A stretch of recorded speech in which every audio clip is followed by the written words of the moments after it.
All right, welcome back to Ron's Garage. I know it's been a while since I posted anything, but just some life stuff, happening, and those were the priorities that took my attention. So, where I am today, tell you what, I'll start over here. The big list. Okay, I have rewritten the list. Because most of it was lined out.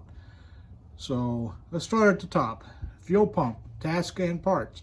I came over here the other day, I think it was Sunday, to just to check some things and make sure it was ready for the first start.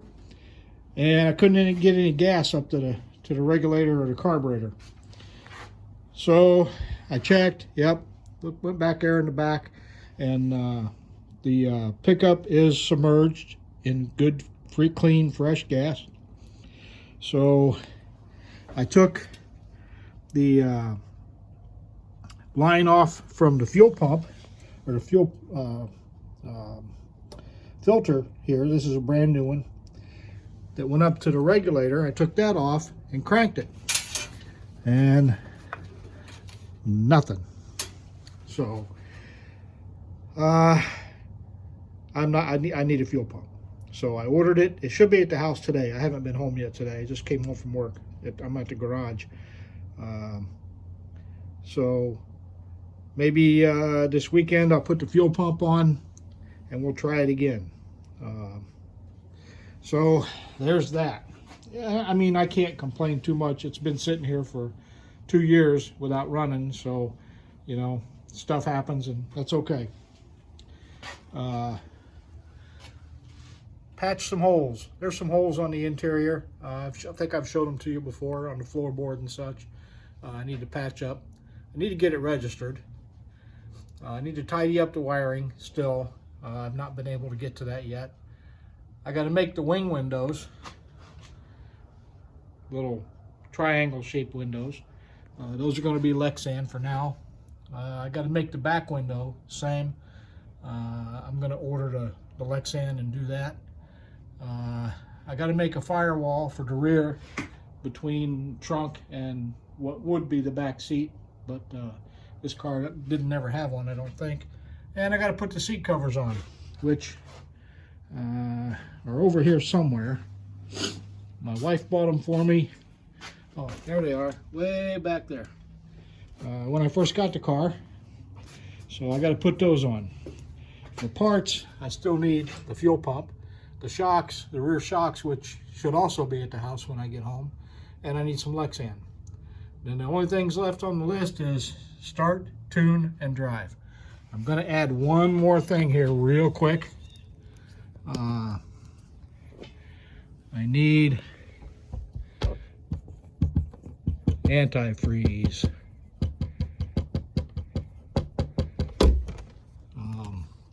And I need antifreeze because when I put this radiator in to check for leaks, I just put water in it. It had antifreeze in it before, so the block still had some, but I'm just going to drain whatever I can drain and top off with straight antifreeze. I'm not going to put the 50-50 mix in it because it's already got some water in it. So I'll just put straight antifreeze in it and call it a day. So that's where I am right now. Everything else is hooked up and ready to go. As you can see, I still got to tidy up wiring. I want to make sure it runs and drives first before I play with that in case I got to unplay with something. For those who are wondering, I had the ignition wire disconnected from the distributor when I was turning it over. Not that it would have started because it's got no gas in it. And I will put some, I believe, these two little rectangular holes here go down to the fuel bowl. I think those are the vents. So I'll put some gas in there. If I'm wrong, somebody tell me. Edelbrock carburetor 1406. I think those are the vents. But once I can get gas up to the hose here, up to the regulator and over to the carburetor, it's ready to start. I wired up my choke. That goes over to the ignition. Same wire as the distributor. And then I've got it grounded over here. So the choke's wired, and it does work. I checked that. So the only thing I can't be sure about is the fuel gauge. Before I installed it, I checked it. I brought the gauge back here to the back of the tank where the sending unit is, and I just kind of temporarily wired it up, and it worked just fine. I've got 5 gallons of gas in this tank. Now this tank is huge. What you're seeing is only a little bit of it. Let me see if I can get you down here so you can see. There's the rest of it. It computes out at 18 gallons, but it sure looks bigger than that. But, you know, 5 gallons of gas in there only does, I don't even know if you'll be able to see this, only does this. You're not going to be able to see that. Let me turn the lights on so you can see.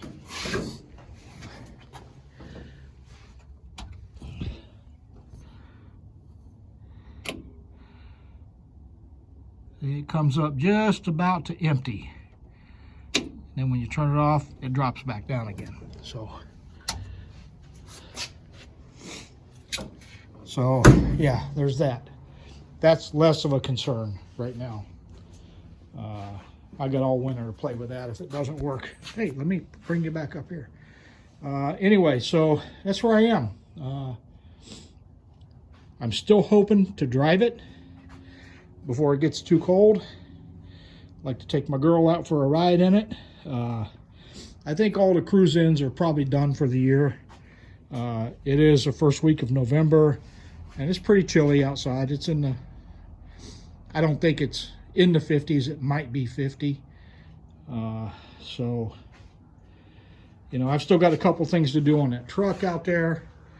I got to put rear shocks on it because my rear shock mounts rusted through. I have new ones. There's one. There's the other.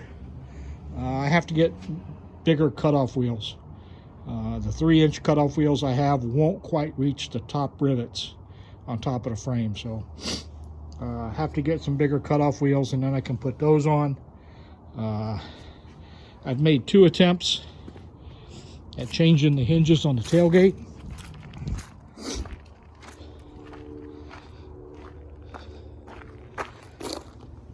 That's the bad one. That's the round side. Both of those bolts just spin. I was going to take the tail light off and try to get some vice grips down there that way, but that screw spins. This one, the top bolt comes out fine. The bottom one, I can't get turned. So that one I don't need to change. This one I have to change. I do have the kit. I have the hinges, so it's just a matter of doing it. I still got to do the gas tank. I can't go over 3/4 of a tank, which again, you know, I can live with for a while. I'm going to pay somebody to do that, I think. There's a garage down the street, not down, well, down the street from where I live, not down the street from here. That'll do it for about $250, $300. So I'm going to let him. As soon as I get a chance to drop it off to him and leave it overnight, I'll let him do the gas tank. You know, if it was the middle of summer, I might go ahead and do it, but I don't want to lay on that gravel yard out there and do a gas tank for 4 hours. So anyway, oh yeah, I guess I can do this. Oh, the battery's dead. I was going to show you on my thermometer what the temperature was, but the battery's dead in it. I'll have to get another battery. So yeah, that's where I am. I'm not liking it getting cold. I did get a new heater. I've walked past it twice. Got this at Tractor Supply. It's up to, it's a 40, 50, or 60,000 BTU heater. And I've used it a couple times when it was cold in here. And I'll tell you what, it went from 50 degrees in here to 85 degrees in here in about 20 minutes. And that was on low. So I think that's going to work out well when it gets real cold out. We will see. It's a little loud, you know, not obnoxiously loud though. I'm surprised. So anyway, I'll be able to deal with it. So that's it for me. I'm hitting 10 minutes here, so I'm going to go ahead and sign off. Got to run some errands before I go home. So, but everything else is hooked up. I ran a nickel copper tube down to the transmission modulator valve. Got vacuum advance. This is the PVC. This is the transmission. I've got the vacuum for the brake booster hooked up. That's untested still. So that's something I'm going to have to look at. So yeah, everything's hooked up except the gas. Kind of need that. So, but anyway, that's it for now, and I'll catch you later. Thanks for watching. Bye.